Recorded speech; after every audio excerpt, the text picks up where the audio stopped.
This is a how-to guide in terms of how to help you when you're submitting your budget for the Traditional Arts and Culture Fund.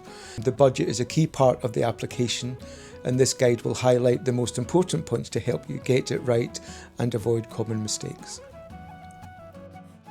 The first thing I'd like to highlight is make sure that your budget balances. Your total income must equal your total expenditure. If these numbers don't match, your application will be rejected. Please make sure you always double check this before submitting. Secondly, a lot of people don't actually include the grant you're applying for. As you know, you can apply for up to £1,200 from the Traditional Arts and Culture Fund. Many people forget to include this amount in their income section. If it's missing, again, your application will not progress. One of the areas where people get confused is where there is in-kind support. This is something that must be shown clearly. In-kind means support which you don't have to pay for, like discounts or free help. For example, if a village hall gives you a reduced hire rate, you must include this as income, being the value of the discount, and also expenditure, the amount that you will actually pay.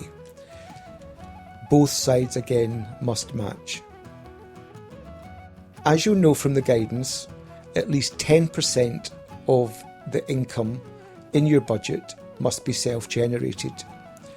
At least 10% of this must come from your own efforts, for example, ticket sales. If you do not include this, again, your application will be rejected.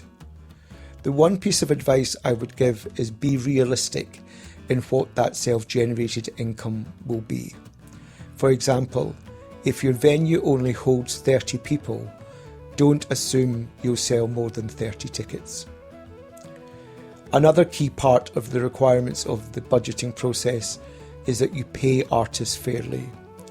You must pay musicians and performers at standard industry rates, for example, the Musicians' Union or equity rates. There is a link in the guidance to show what these are.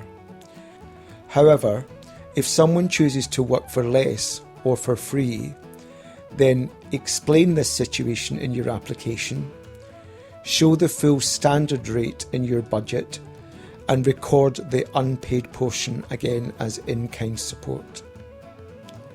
One final tip is that there are sample budgets in section 7 of the guidance. These show you what works and what doesn't. They reflect the advice that I have given today. Getting your budget right gives your application the best chance of success. Take your time, check your figures, and make everything clear. Good luck with your application.